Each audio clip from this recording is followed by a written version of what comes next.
McLaren has been killing it in Formula One for more than 50 years, with 12 drivers' championships and 8 constructors' titles. They've made their mark on the sport's history. But to fully understand how awesome their journey has been, we've got to rewind and check out how they climbed to the top of the F1 world. This is the truth behind the history of McLaren in Formula One.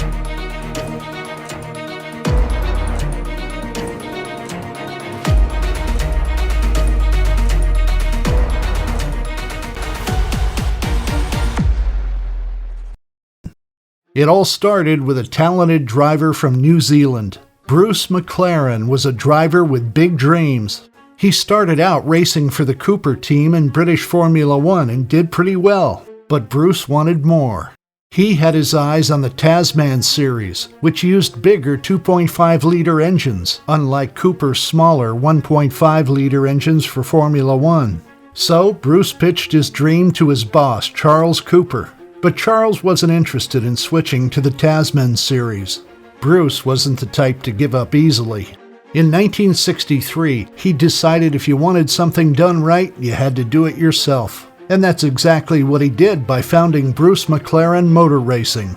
That was the seed that grew into one of the mightiest teams in Formula One history. He went to Renault, he's gone to McLaren, he's going to get the victory now, it's McLaren! Initially, McLaren teamed up with his would-be Formula One teammate Timmy Mayer to race in custom-built Cooper cars. This duo hit it off, winning the 1964 Tasman Series and proving they were bringing it on.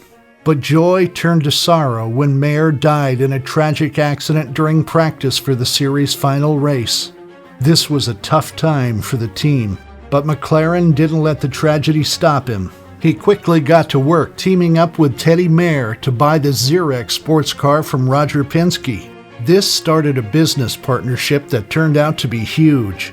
Teddy eventually became the largest shareholder in Bruce McLaren Motor Racing Limited, a team based in England that would go on to make F1 history under a British license. But McLaren wasn't trying to be like any other team.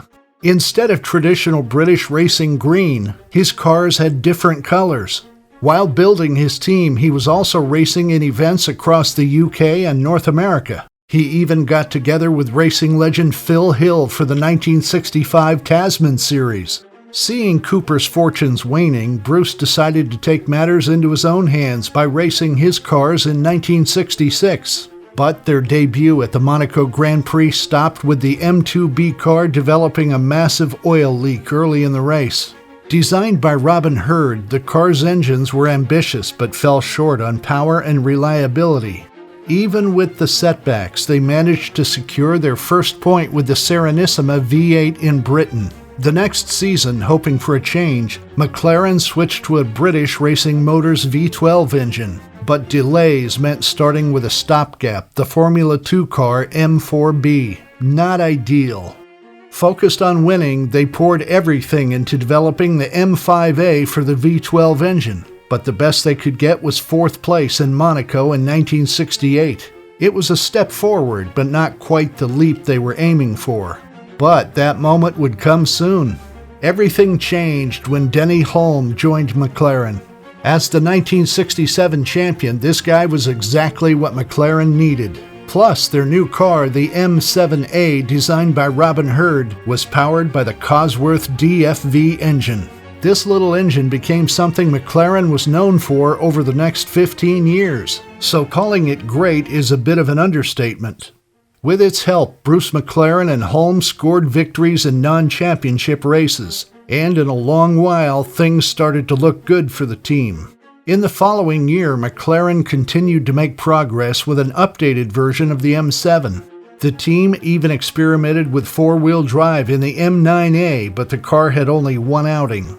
It was driven by Derek Bell at the British Grand Prix, but that's when the team was hit by a huge tragedy. This was Bruce McLaren's tragic death, which happened in 1970 while testing the new M8D car. You'd think this would have sidetracked the whole company, but Teddy Mayer stepped up. With him taking over control, Denny Hulme continued racing alongside Dan Gurney and Peter Gethin. Gurney made a strong start, winning the first two Can-Am events. but later left the team, leaving Gethin to take over in 1971. And even with Holm leading the opening round in South Africa, the team struggled to secure a win that year. Eventually, Gethin also called it quits, with only Holm and Jackie Oliver to finish the season. Sure, things looked bleak at this point, but in 1972, things changed. Holm got the team's first Grand Prix win in South Africa, and he and Peter Revson secured 10 podiums, leading to a third-place finish in the Constructors' Championship. Also around this time is also when the McLaren M23 debuted. It was designed by the brilliant Gordon Kopic, blending the best parts of McLaren's previous cars. It became a thing for 4 years, with Holm winning in Sweden and Revson securing his only Grand Prix wins in Britain and Canada. Now, the next major shift for McLaren happened in 1981. So there was this big moment when McLaren joined forces with Ron Dennis's Project 4 Racing. Suddenly, you had stars like Niki Lauda and Alain Prost securing wins left and right between 1984 and 1986. Then, in 1988, Ayrton Senna came along and won his first world championship, pretty much owning the season. But here's the thing, Senna and Prost? They didn't exactly get along. Things got so heated in 1989 that Prost was like, I'm out of here. Senna even took a shot with Williams in 1993. And with those two legends moving on, McLaren's golden era kind of wrapped up. But hey, when one door closes, another opens, right? That's when Mercedes-Benz and superstar designer Adrian Newey teamed up with McLaren and brought in a ton of wins, with Mika Häkkinen snagging titles in 98 and 99. In the early 2000s, McLaren was right up there, nailing second place in the championships pretty consistently. Sure, 2004 was tough, landing them in fifth, but 2005 saw them bounce back with a super quick car, even if it was a bit glitchy, narrowly missing the Constructors' title. 2007 was all about the rivalry between Lewis Hamilton and Fernando Alonso, pushing the team close to a driver's title, which Hamilton clinched in 2008 for McLaren. The following decade, though, proved to be crazy for the team, starting with a third-place finish in 2009. In 2010, McLaren had a moment in the spotlight but ended up in second place. The real drama kicked off in 2012 with all those reliability issues everyone couldn't stop talking about. Then 2013 hit and their new car just wasn't cutting it, leaving them in fifth. Just when you thought it couldn't get rougher, the switch to Honda engines in 2015 threw them for a loop, scraping together just 27 points. 2016 saw a tiny bit of hope with a jump to 6th place, but 2017? A total mess with only 30 points despite having a solid chassis. McLaren had enough of the Honda drama by then, so in 2018 they switched to Renault engines. Things looked up with 40 points early on, but they couldn't keep that energy, adding just 10 more points and finishing 6th for the season.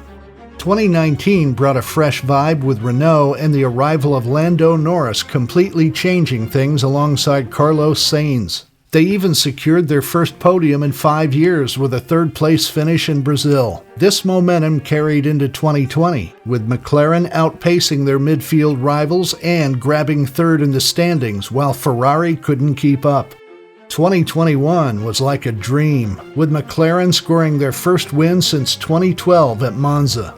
But as has been the way, 2022 threw them back into the mess, dropping to 5th in the standings. Then last year in 2023, there's been a decent comeback with 7 podium finishes and 6th in the driver's standings. But those same issues keep haunting them. After such a long and crazy history, people are now wondering if the team will be able to regain some of its former glory. But if you want to check out some more content on F1 racing and its history, make sure to click on this next video.